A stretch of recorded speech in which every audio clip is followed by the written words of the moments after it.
Parent functions.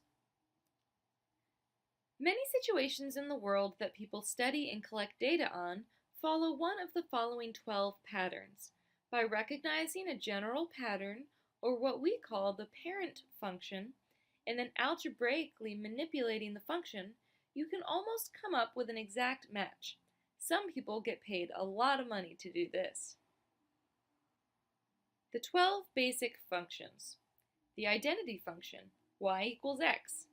The absolute value function, y equals the absolute value of x. The quadratic function, y equals x squared. The square root function, y equals the square root of x. The cubic function, y equals x cubed. The exponential function, y equals e to the x. The reciprocal function, y equals 1 over x. The natural log function, y equals ln x. The sine function, y equals sine x. The cosine function, y equals cosine x. The logistic function, y equals 1 over 1 plus e to the negative x. And the greatest integer function, y equals bracketed x. Here's a closer look at the identity function. It's a line that has a slope of 1 and a y-intercept of 0. So that would be I of x equals 1x plus 0, which simplifies to just x. The domain is all real numbers, and the range is also all real numbers. The squaring function, y equals x squared. So if we have an x value of negative 3, we square it and we get positive 9. If we have an x value of positive 3, we square that, we also get a y value of positive 9. So our domain is all real numbers, however our range is going to be only positive numbers or 0. We're not going to have any negative numbers because even if you square a negative number, the result is positive. The absolute value function. This function returns a positive result from a negative or a positive x value. Negative 3 becomes positive 3, negative 1 becomes 1, 1 stays positive 1, 3 remains positive 3, etc. The domain's all real numbers because it's going to go to positive infinity and all the way to negative infinity. However, the range is going to be only values that are greater or equal to 0. There will be no negative values at all. The square root function. Alright, so if we have an x value, we just take the square root of it and we get the y value. So when we're at 0, we have 0. At 1, we have a y value of 1. At x equals 4, we have a y value of 2 because the square root of 4 is 2. At 9, we have a value of 3 since the square root of 9 is 3, and so on.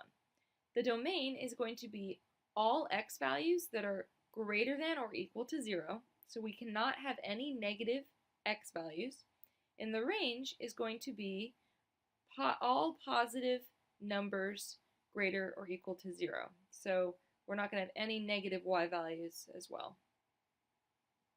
The cubing function, y equals x to the third power. With this graph, you just take your x value and cube it. If it's negative, it will remain negative since x times x times x is x to the third, so we have negative 1 times negative 1 times negative 1. These two negative signs will cancel, but then we are left with one remaining negative sign. So the negative results do not cancel and go away, they remain negative. So negative 1 gives us a value of negative 1 y value. Positive 1 x value gives us a positive 1 y value. And then we just cube the results. We cube the x values from there on out. So 2 will go up to 8 because 2 times 2 times 2 is 8, and so on. The domain is all real numbers because it will hit all x values from negative infinity to positive infinity, and the range is all real numbers as well because it'll eventually reach every up to positive infinity and all the way down to negative infinity. The reciprocal function, 1 over x.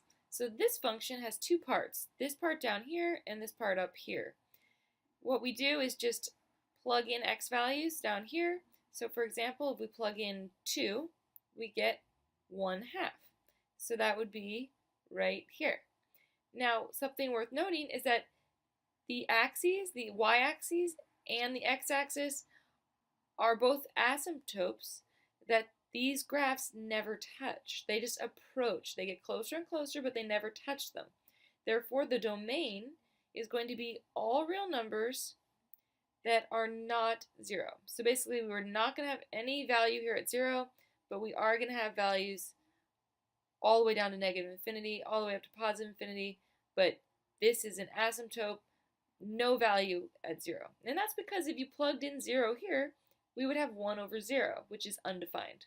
So that's our domain. And our range is the same way. It's going to, because we have this these y values here, but we're never going to be touching y equals 0. This is just going to get closer and closer. This one over here is going to get closer and closer. It's never actually going to touch the line. Therefore, there's no value when y equals 0. So the range is going to be all real numbers except for 0. The exponential function, y equals e to the x.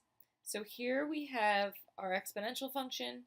The domain is all real numbers because this goes all the way to negative infinity, and the x value is going to go all the way to positive infinity. But the range is going to be positive, and it's not going to include 0 because the x-axis here is an asymptote. So this line is going to get closer and closer and closer to the x-axis, but it will never cross it. It will never touch it. So that's why the range is going to be from 0 to infinity, positive numbers, but not including 0. The natural log function. Here we have a graph of ln x. We have an asymptote, and that is right at x equals 0. So what that means is that the domain is going to be numbers that are greater than 0. So basically, not including 0, but any number greater than 0 will be in the domain. This graph here is going to get really close to the y-axis, but it will never touch it. So the domain is from 0 to positive infinity, not including 0, but the range is all real numbers because it's going to hit all the way down to negative infinity, all the way up to positive infinity. The sine function. Here we have the sine function, which looks like a wave. It repeats every 2 pi. So here we have a portion of the sine function, and this will just repeat to the left and to the right for infinity. Negative infinity all the way to positive infinity. Therefore, the domain is all real numbers. However, as you can see, it bounces back and forth between positive 1 and negative 1. So the range is going to be just between negative 1 and 1, including 1 and negative 1. That's why there's brackets instead of parentheses. The cosine function looks a lot like the sine function, except it's shifted over just a little bit. It's shifted over pi over 2. So the domain is still all real numbers because it goes all the way from negative infinity to positive infinity.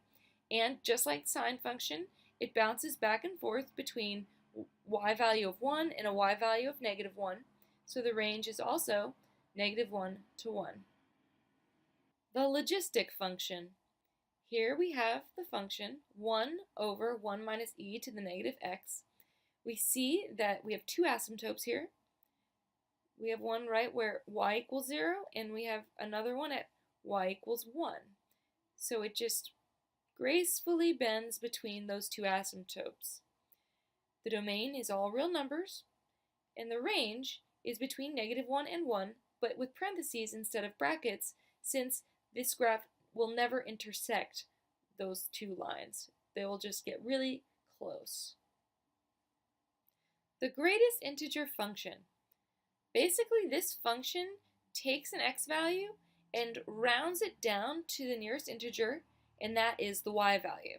So, for example, if you have an x value of 0, that would just round down to 0. So that is our y value. If we have an x value of 0.9, that also rounds down to 0. So it has the same value as 0. However, as soon as you get up to 1, it jumps up in value up to 1. So if we had 1.1, that would also be at 1.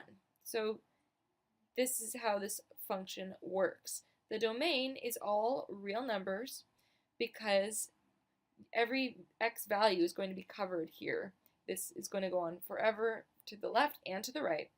However, the range is unique because you're only ever going to have integers as possible y values. You're never going to have 1.5 as a y value in this function. You're only ever going to have 1, 2, 3, etc.